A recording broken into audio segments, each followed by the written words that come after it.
불면증, 우울증 환자 기력도 없고 피곤한데 밤에 잠을 잘 못 자요. 밤에 편하게 잠을 자는 게 소원입니다. 수면제에 의존하지 않으면 잠이 오지 않아요. 의사, 평소 운동을 어떻게 하시나요? 거의 잘 못하고 있습니다. 선크림을 바르세요? 그래서 소화는? 불면증은 장내 미생물과 말이 간격하기 때문에 자외선 차단제를 바르거나 해서 비타민 D 흡수를 낮추면은 도움이 되지 않는다라는 거죠.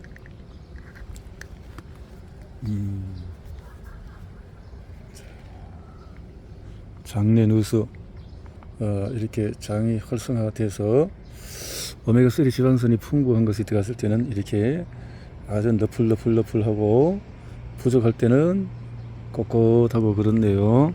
한국인이 많이 먹는 영양제 중에서 오메가3가 있다. 인터넷에 보면서 오메가3 이 1개월을 구매하시면은 뭐 한 달치를 더 준다고 광고해서 판매율을 올리는데, 뉴질랜드, 캐나다 등 해외여행을 다녀오면서 오메가3 선물로 사오는 분도 있고, 외국에 거주하는 자녀들이 부모님께 선물을 보내주기도 합니다. 이렇게 받은 오메가3를 드시면 건강에 도움이 될까요? 그럴 수도 있지만 오히려 해가 되는 일도 있습니다. 그렇다면 어떻게 하면 오메가3를 잘 고를 수 있을까요? 오메가3 영양제를 고를 때 주의사항에 대해서 말씀드리겠습니다. 산패되지 않은 것을 구해야 됩니다.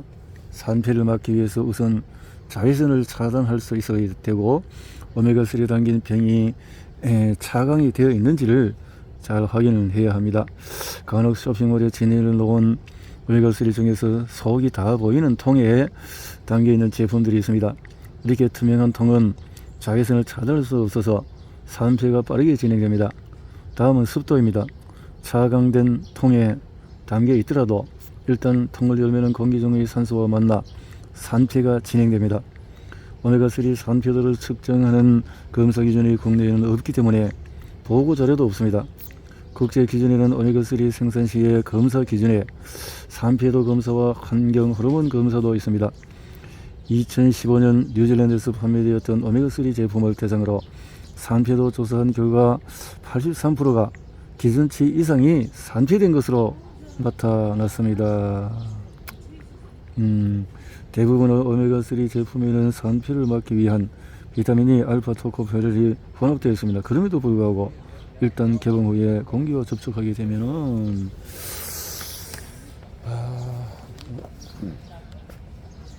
산패된다라는 거죠. 자, 기능의학을 알면 건강이 보인다. 질환별로 기능의학을 어떻게 관리할까? 산패된 것은 오메가3를 먹으면 안 되겠다 하는데, 오메가3에 대해서 모르는 분이 거의 없지만 오메가6에 대해서는 모르는 분이 많습니다. 오메가6에 대해서는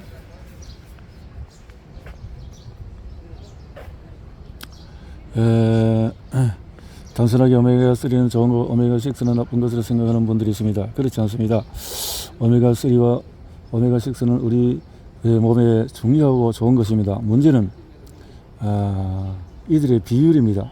오메가3와 오메가6의 비율에 따라서 우리 몸을 이루는 세포의 건강이 결정되기 때문입니다. 우선 오메가3와 오메가6에 대해서 말씀드리겠습니다.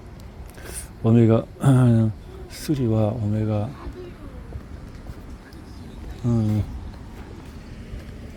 오메가3와 오메가6의 비율에 따라서 우리 몸을 이루는 세포가 결정되기 때문에 오메가3와 6는 불포화 지방산이며 필수 지방산으로 체내에서 합성할 수 있으므로 음식을 통해서 섭취해야 합니다. 오메가3와 오메가6가 불포화 지방산인데 필수 지방산으로, 또 오메가3는 참치, 고등어, 공치, 연어, 호박씨, 아마씨, 들깨 등에 있고, 또 오메가6는 어디 있나요? 참깨, 해바라기씨, 달맞이고, 여기에서 오메가6 참깨도 거기에 들어가네요. 오메가 3가 오메가 6보다도 4배나 오메가 3 종류에 의해서 많이 들어있는 거, 오메가 3가 많이 들어있는 것은 이제 앞에 이런 것을 통해서 볼 수 있고, 유방암 예방 효과가 탁월하다. 저는 여성분들에게 주로 아마씨에서 추출한 오메가 3를 추천하는 편입니다. 오메가 6에는 감마 리놀렌산, 알파 리놀렌산, 아라키돈산 등이 있으며 풍부한 식재료에는 달맞이고 해바라기씨 참기가 있습니다.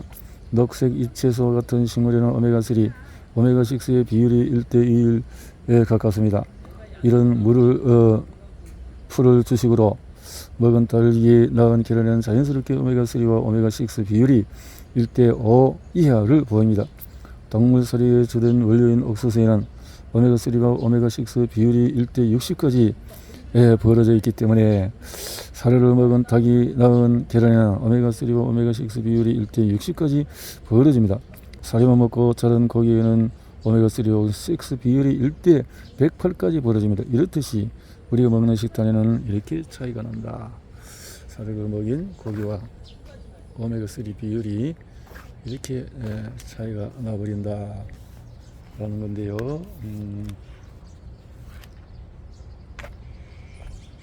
큰 차이 나네. 1:108이나 그래서 여기엔 또 커피, 우유 같은 음료도 문제가 될 수 있고, 자, 비타민 C에 대해서는 24시간 중에서 정해진 시간이면 식사를 하는 거, 그렇게 하면 우리가 간헐적 단식에 돌입해서 18시간 금식을 하게 되는, 이렇게 아침에 점심 때 먹게 되고 이렇게 되는, 이때 커피, 우유도 섭취해서는 안 되는, 이렇게 간헐적 단식을 하면 음식 섭취에 도움을 준다. 간헐적 단식에 대해서 단식 모방한 다이어트라. 단식을 모방한 다이어트라. 그러니까 조금 속임수를 썼다. 속임수라기보다는 그것이 정상적인 식습관인데, 이 식습관이 잘못된 탄수화물 중심으로 하다 보니까 또 탄수화물도 가공식품 쪽으로 너무 기울이고 옥수수 계통이 많이 들어가다 보니까 문제가 커지게 되어졌다라는 거죠. 자, 오메가 6와 오메가 3의 비율에서 이 차이가 나버리니까 오메가 6와 오메가 3의 비율의 차이를 어떻게 극복할 수 있을까 하는 것을 연구를 해 봐야 될 것 같다 생각이 들어집니다. 자, 간헐적 단식 모드에서 요즘은 과거에 비해서 풍족해지다 보니 먹을 것이 없어서 굶는 분들을 찾아보기 힘들어졌습니다. 이제는 너무 많은 음식의 홍수 속에서 무엇을 골라 먹어야 할지 고민해야 하는 시대입니다. 먹을 것이 많다 보니 자연스럽게 비만 인구가 증가하고 매일매일 다이어트에 관한 제품들이 쏟아져 나오고 있습니다. 자, 이렇게 해서 또 염증 수치가 빨리 늘어나게 되고, 우리는 보통 손상된 세포를 재생해서 다시 사용하기도 하지만은 세포가 재생할 수 없을 정도로 망가지게 되면은 자칫 암세포로 진행할 수 있기 때문에 자가 포식으로 제거하는 것이 이롭습니다. 자가 포식을 해서 이것을 제거할 정도까지 가야 되는데, 그렇지 못한 식습관들이 문제가 많이 되어진다 라는 것을 보는 거죠.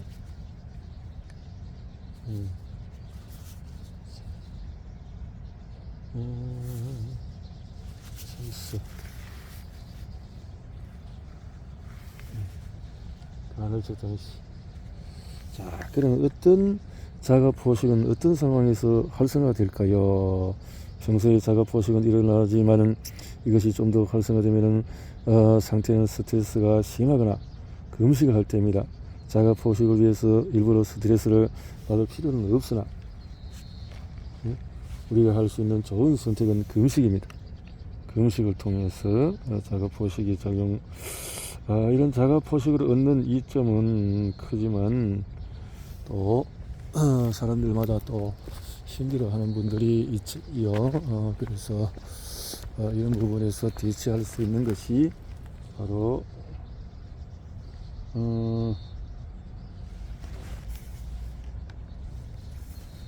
자가포식. 혈관 건강에 적은 바로 단 음식이다라는 거죠. 당이 들어가서 이렇게 당지방 있다는 거죠. 주로 세균의 세포의 바깥으로 솜털 모양으로 자라 있는 것이 글로 그 세균마다 고유의 형태를 가지고 있는데, 세균뿐 아니라 우리 몸을 이루고 있는 세포들에도 이 글리코 캘릭스가 존재하는 것을 하는데, 혈관 안쪽에서 배열되어 있는 혈관 내피 세포에도 이런 것들을 찾아볼 수 있다. 이 글리코 캘릭스는 주로 당단백질, 당지질로 구성되어 있다. 모공에 심겨진 머리카락과 같이 세포벽에 심겨져 있는 형체를 취하고 있다. 이 솜털들이 풍부할수록 세포가 건강한데, 반대로 적을수록 건강하지 않다라고 판단을 한다 라는 거죠.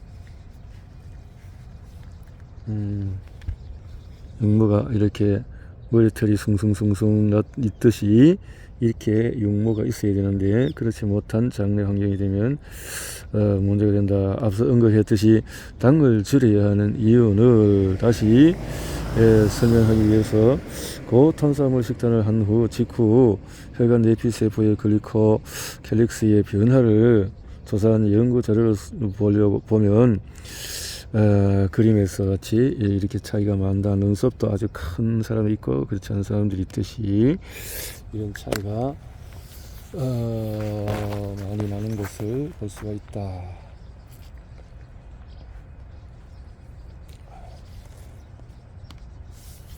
그죠?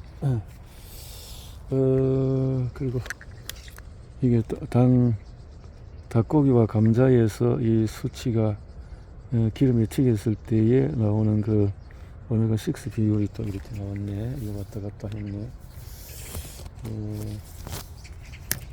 글이 좀 왔다 갔다 하고 있구나.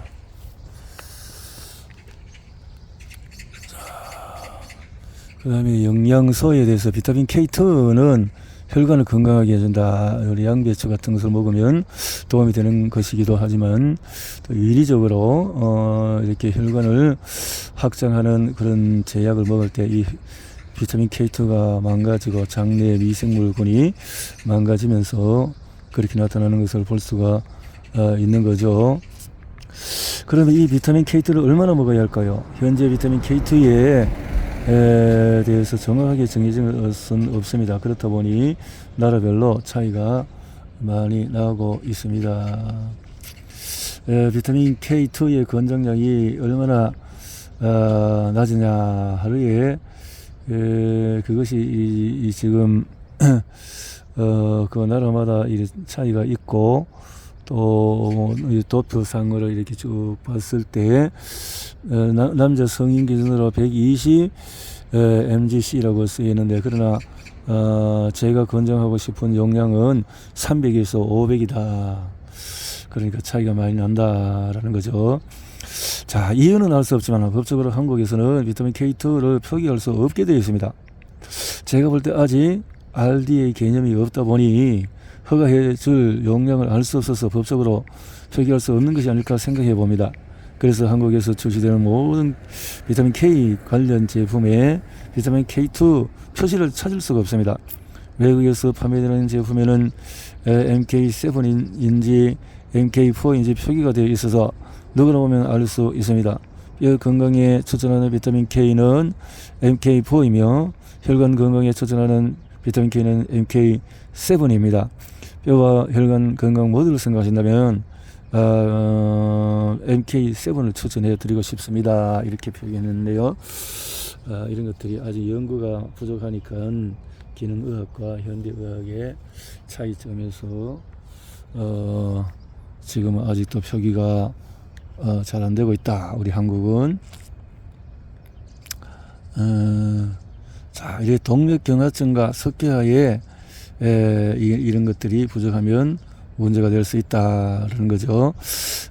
그래서 우선 우리가 충분히 섭취할 수 있는 비타민 D, 또 비타민 K2를 보충해 줘야 되는데 골다공증의 치료에서는 이것이 필요하다는 거죠. 식사에서 멸치를 빠지지 않고 드시도록 하는 것도 도움이 되고, 비타민 K2는 혈관 벽에 침착된 칼슘을 빼내어서 뼈에 넣어주는 역할을 한다. 그래서 동맥경화증이나 골다공증이 진행된 분들이 반드시 복용해야 하는 영양제 중에 하나이다. 동맥경화도 검사에서 혈관 나이가 신체 나이보다도 높은 환자분들에게 제가 꼭 추천하는 것이기도 합니다. 장내 미생물 복구가 되어주면 비타민 K2 큰 도움이 되겠다라는 거죠. 신장 결석에서 최근 서양화되고 있는 식단으로 동물성 단백질과 나트륨, 설탕이 함유된 탄산 음료가 증가하면서 신장 결석 환자도 함께 증가하고 있습니다. 골감소증이나 골다공증이 진행되는 과정에서 뼛속에 있던 칼슘이 혈액으로 빠져나와서 소변으로 배출됩니다. 이때 비타민 K2는 신장을 통해서 배설되는 칼슘을 뼈로 다시 보내는 역할을 합니다. 만약 비타민 D는 충분히 있는데 비타민 K2가 결핍 상태이면 결석이 발생할 위험들이 더 커지게 됩니다. 비타민 D는 장관에서 칼슘 섭취를 증가시켜서 혈중 칼슘 그 레벨을 높이는데, 이때 비타민 K2가 혈중 칼슘을 뼈에 넣는 그 역할을 한다라는 거죠. 호르몬 대사, 비타민 K2는 뼈 저골세포에서 오스테오칼신의 형성에 영향을 끼친다.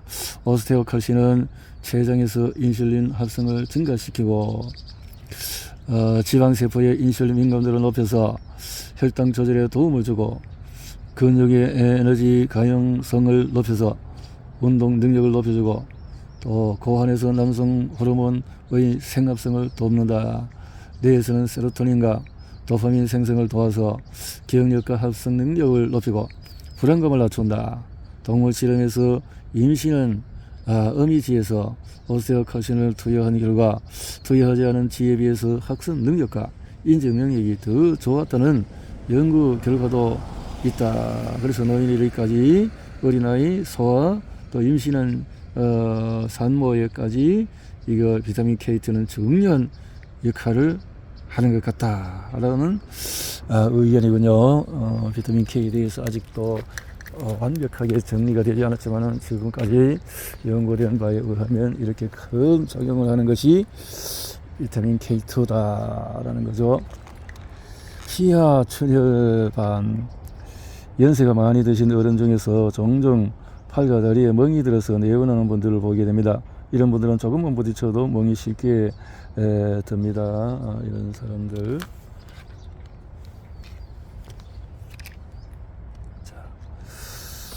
에 대해서, 그리고 또 충치와 덧니 예방에도 K2는 도움이 된다. 자, 어린 아이들의 충치 예방에 K2가 부족하면 이빨이 문제가 되고, 또 주로 아이들 이빨은 덧니가 많이 발생하는 또 이 부족하면 이런 문제가 생길 수 있고 한다. 골다공증, 동맥경화증 예방에 비타민 K2는 혈관 건강과 뼈 건강에 모두에 영향을 줍니다. 골다공증이 진행되어 병원에 가면 처방받는 약물에 칼슘이 빠짐없이 들어가는 것을 볼 수가 있습니다. 저는 가능하면 환자분들이 칼슘제를 추가로 복용하는 것을 추천하지를 않습니다. 뼈에 칼슘이 부족해지는 진짜 이유는 칼슘의 부족보다는 칼슘의 활용에 문제가 있기 때문입니다. 1차적으로 음식을 통해서 들어온 칼슘을 체내로 흡수할 때 필요한 비타민이 결핍되면 아무리 칼슘을 복용해도, 그래서 이게 장내 미생물 복구가 되면서 K2가 있어야 된다는 거죠. 그래서 K2가 충분해야 칼슘이 흡수가 된다라는 건데요. 자, 이렇게 비타민 K1은 주로 녹색 채소에 많이 있고, 또 비타민 K1은 풍부한 꽃잎이라든가 들깻잎, 또 해조류 중에서 김, 미역 등등에 비타민 K1이 있다. 비타민 K2는 MK4와 MK7으로 나뉜다. 여기는 육고기 부산물에서 많이 들어있고, 또 MK7은 소금에 절인 양배추, 또 메주라든가 낫또 같은 발효 음식에 충분하다. 그래 발효 음식을 통해서 장내 미생물을 복구시킬 수 있고, 채식의 동물들은 풀을 뜯어먹고 풀에서 섭취하는 비타민 K1을 이용해서 장내 세균의 비타민 K2를 합성하고, 그 흡수된 K2가 계란, 우유, 육고기에도 분표되게 된다라는 거죠. 요즘같이 가축이 먹이로 GMO 살을 주로 먹이로 하는 환경에서는 비타민 K1 섭취가 거의 없기 때문에 동물의 장관에서 비타민 K2를 만들 수가 없게 된다. 그러므로 사람을 먹여서 생산한 계란이나 우유나 육고기에서 MK4가 풍부해질 수가 없다라는 것이고, MK7은 콩을 자연 발효시킬 때 나타난다. 그래서 청국장 같은 것이 비타민 K 같은 또 발효식품에서 K2가 풍부히 들어있다라는 거죠. 그래서 인간은 동물과 다르게 장관에서 비타민 K2를 합성할 수가 없다는 건데, 정확히 말해서 인간의 장에는 비타민 K1을 K2로 전환해 줄 수 있는 유생균이 없다. 그래서 아무리 야채를 많이 먹어도 비타민 K2는 결핍이 될 수밖에 없다. 그래서 육식을 전혀 하지 않는 채식주의자들은 비타민 K2 영양제를 따로 섭취하거나 청국장, 낫또와 같은 발효식품을 먹어야 할 것이다. 비타민 K는 지용성 비타민 중에서 하나이지만 몸에 많이 저장해 두지는 않습니다. 그래서 이것을 복용을 소홀히 하게 되면은 결핍에 빠질 수가 있다라는 거죠.